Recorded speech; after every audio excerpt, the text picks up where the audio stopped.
इमरान खान ते हमले वारे वाक़े जो केस 3 ॾींहं बि दाख़िल न थी सघियो। फायरिंग जे वाक़े में मारिजी वियल मुअज़्ज़म जे लाश जो पोस्टमार्टम बि केस दाख़िल थियण खां सवाइ करायो वियो। पोस्टमार्टम खां अॻु FIR दाख़िल कराइण लाज़मी हूंदो आहे। केस दाख़िल न थियण सबबि गिरफ़्तार कयल जवाबदार जी गिरफ़्तारी बि दर्ज न थी सघी। जवाबदार नवीद जे वीडियो बयान सुञाणप ट्रेड वारे अमल खे बि मुतासिर कयो। ज़रियनि जो चवणु आहे त वाक़े जो केस CTD जी मुदयत में दर्ज थियो त इहो रियासत जे तरफ़ां हूंदो। केस वज़ीराबाद थाणे जी पुलिस पारां दर्ज कयो वियो त पोइ इमरान खान जे सिक्योरिटी चीफ जी मुदयत में दर्ज थींदो। ज़रियनि मूजिबि केस में 3 ॼणनि जा नाला शामिल करण तां वॾे वज़ीर परवेज़ इलाही ऐं PTI जी क़यादत में तकरार हली रहियो आहे।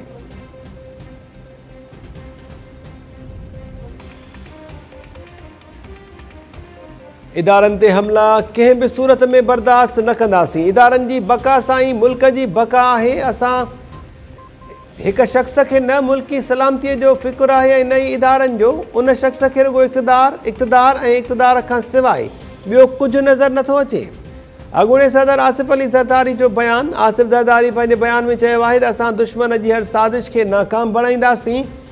हिकु शख़्स मुल्क में ॾफेड़ पखेड़ण जे लाइ हर हद ओरांघे रहियो आहे। दुश्मन हिन भेरे अंदर जे माण्हुनि खां हमिलो करायो आहे। असां दुश्मन जी इन साज़िश खे बि नाकाम बणाईंदासीं। इमरान खान जी मुकमल सिहतयाबीअ ताईं PTI जो लॉन्ग मार्च ख़तमु। तहरीक इंसाफ़ पारां अॼु ॿिए ॾींहुं बि शाम 5 वॻे खां पोइ मुल्कगीर मुज़ाहिरनि जो ऐलान। PTI जे तर्जुमान असद उमर पारां जारी कयल बयान में चयो वियो आहे त अॼु बि समूरे मुल्क जे नंढनि वॾनि शहरनि में मुज़ाहिरा कया वेंदा। पंहिंजे ट्वीट में असद उमर चयो आहे त अॼु बि हर शहर में एहतिजाज थींदो। हुकुमराननि खे ॾेखारियो त आज़ाद क़ौम खे केर बि दॿाए ऐं रोके नथो सघे।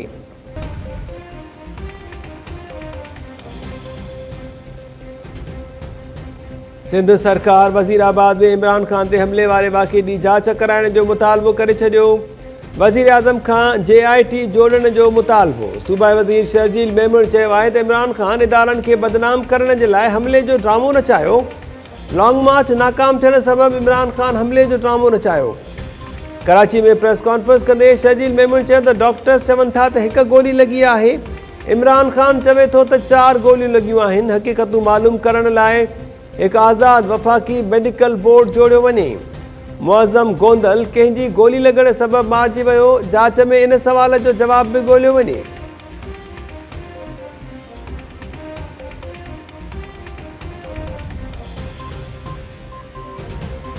PTI सरबराह इमरान खान तौहीनी अदालत केस मुलतवी करण लाइ सुप्रीम कोर्ट में दरख़्वास्त दाख़िल कराए छॾी। दरख़्वास्त में 7 नवंबर ताईं ॿुधणी न करण जी सदा। दरख़्वास्त में मौक़िफ़ इख़्तियार कयो वियो आहे त 3 नवंबर ते इमरान खान मथां हमलो थियो। संदसि सर्जरी थी आहे। इमरान खान इस्पताल में दाख़िल आहे। अहिड़ी सूरतहाल में तफ़सीली जवाब जमा कराइणु मुमकिन न आहे।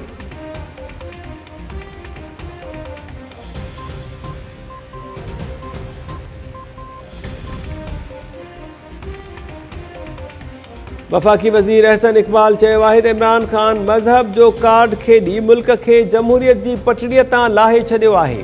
मुंहिंजे ख़िलाफ़ बि PTI वारनि मज़हब कार्ड इस्तेमालु कयो हो। नारोवाल में मीडिया सां ॻाल्हाईंदे अहसन इक़बाल चयो त इमरान खान मज़हबी इंतिहा पसंदीअ जी बाहि खे भड़कायो। हाणे हू पाण इन बाहि में सड़ण वारो आहे। 4 साल अॻु मूं ते बि हमलो करायो वियो पर मूं कंहिंजो बि नालो न खंयो। वज़ीराबाद वाक़े में PTI बिना कंहिं सबूत जे अहम शख़्सियतुनि जा नाला खणी सियासी इंतकाम वठणु चाहे थी।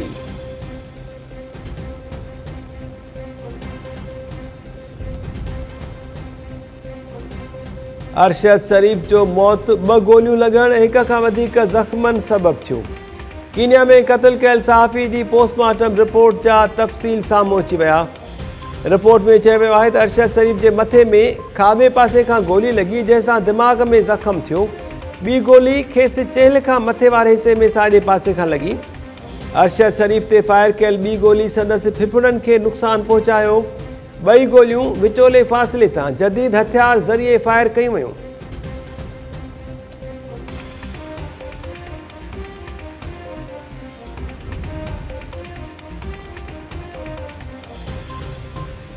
लाहौर में लाडाणो करे वियल अॻूणे निगरान वज़ीर आज़म बलकशेर मज़ारी जो मढ़ रोजान मज़ारी में मिटीअ मां हवाले। जनाज़े निमाज़ में सियासी समाजी अॻवाननि जी शिरकत।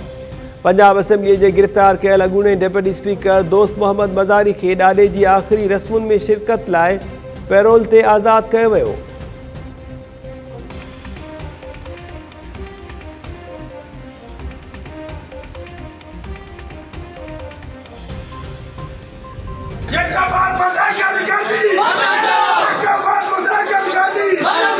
ये वाकया जैकबाबाद के शहर में हुआ है। मैं राशन बांटने रोजाना वहाँ से हम जाते हैं और आज भी हमारा प्रोग्राम था राशन बांटने का।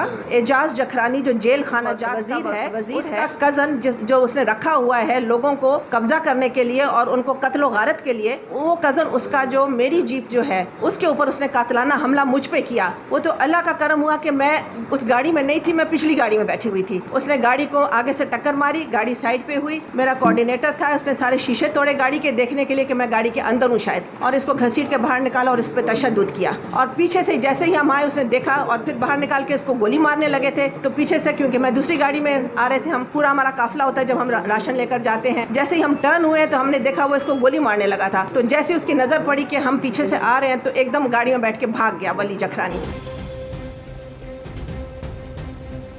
अॻूणे वफ़ाक़ी वज़ीर मोहम्मद मियां सूमरो जी भेण मलिहा सूमरो पारां सूबाई सलाहकार एजाज जखरानी जे सौट ते कातिलाणे हमले जा इल्ज़ाम। मलिहा सूमरो जो चवणु आहे त अॼु जैकबाबाद शहर में वीगो में सवार वली जखरानी ऐं ॿियनि असांजी गाॾी रोके हमिलो कयो। वली जखरानी मुंहिंजे कोऑर्डिनेटर ते तशद्दुद कयो। अॻूणो वफ़ाक़ी वज़ीर मोहम्मद मियां सूमरो ऐं संदसि भेण मलिहा सूमरो केस दाख़िल कराइण लाइ सिटी थाणे ते पहुता। पुलिस पारां केस दाख़िल करण खां इनकार बाद सूमरा बिरादरी जो थाणे आॾो धरणो।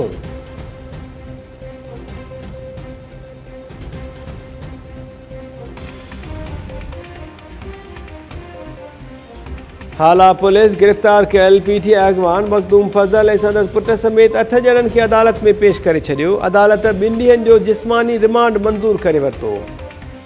मखदूम फज़ल संदसि पुट ऐं भाइटे समेत 25 ॼणनि ख़िलाफ़ ड्यूटी अटकाव जो हिकु वधीक केस बि दाख़िल। गुज़िरियल ॾींहुं मारक शाख ज़रिए पाणी निकाल करण तां इंतिज़ामिया ऐं पीटीआई अॻवाननि में मुंहमारी बाद रेंजर्स खे बि तलब कयो वियो हो। गुज़िरियल ॾींहुं मखदूम फज़ल, मोहसिन ऐं अमार हैदर सूधो 8 ॼणनि खे गिरफ़्तार कयो वियो हो। 22 ॼणनि ख़िलाफ़ न्यू सईदाबाद थाणे ते केस बि दाख़िल कयो वियो। डीसी मटियारी जो चवणु आहे त ॿोर जो पाणी निकाल करण दौरान मखदूम फज़ल ऐं संदसि माण्हुनि रंडकूं बि थियूं। मखदूम फज़ल जो चवणु आहे त असां फ़सुलनि खे पाणी ॾियण जे लाइ पंहिंजी ज़ाती शाख खोली त कूड़ा केसिस दाख़िल कया विया आहिनि।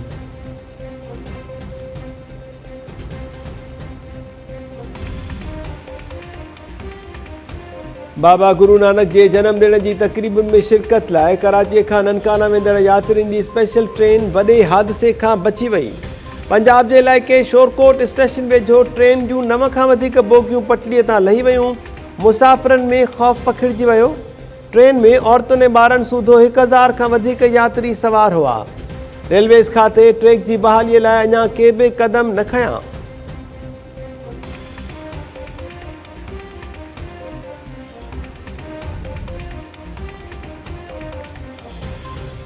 AVLC पुलिस मुख़्तलिफ़ केसिस में घुर्बल 7 ख़तरनाक ऐं रूपोश जवाबदारनि जे सिर जी क़ीमत मुक़ररु करण जी सिफ़ारिश करे छॾी। SSP बशीर बिरोही घरू खाते खे सिफ़ारिश करण जे लाइ DIG AVLC खे ख़त लिखी छॾियो। ख़त में जवाबदार ग़ुलाम यासीन भयो ऐं काशिफ उर्फ़ अनवर अबड़ो जे सिर जी क़ीमत 1 करोड़ रुपया मुक़ररु करण जी सिफ़ारिश। जवाबदार अकबर अली भयो, नज़ीर अहमद भयो ऐं मुजाहिद जमाली उर्फ़ कमांडो जे सिर ते 50-50 लख रुपया रखण जी सिफ़ारिश। जवाबदार मोहम्मद ख़ान मलाह उर्फ़ फ़ौजी ऐं मुमताज़ अली भयो जे ज़िंदा या मुर्दा गिरफ़्तारी जे लाइ 33 लख रुपया मुक़ररु करण जी सिफ़ारिश।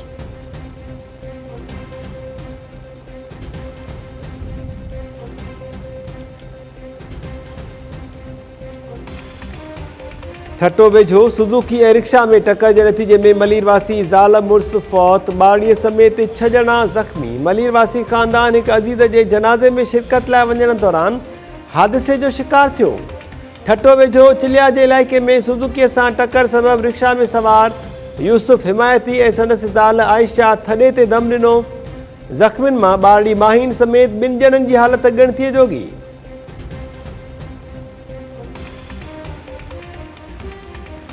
ये आटा महंगा, ये चीनी महंगी।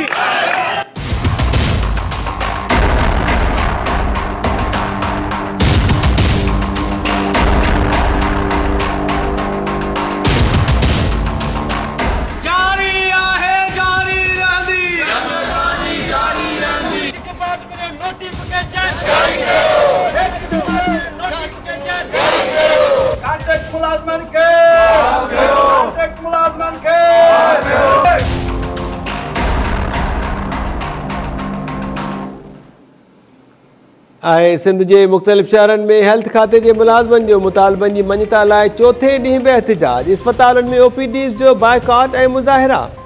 हैदराबाद, थतो, गंबट, मोरो ऐं ॿियनि शहरनि में एहतिजाज। बदेजी, चंबड़ ऐं मीरोखान में भी मुज़ाहिरा। रिस्क अलाउंस सर्विस स्ट्रक्चर ऐं टाइम स्केल बहाल करण जो मुतालबो। OPDs जे बाइकॉट सबब मरीज़ सख़्त मुश्किलातुनि खे मुंहुं ॾियण लॻा।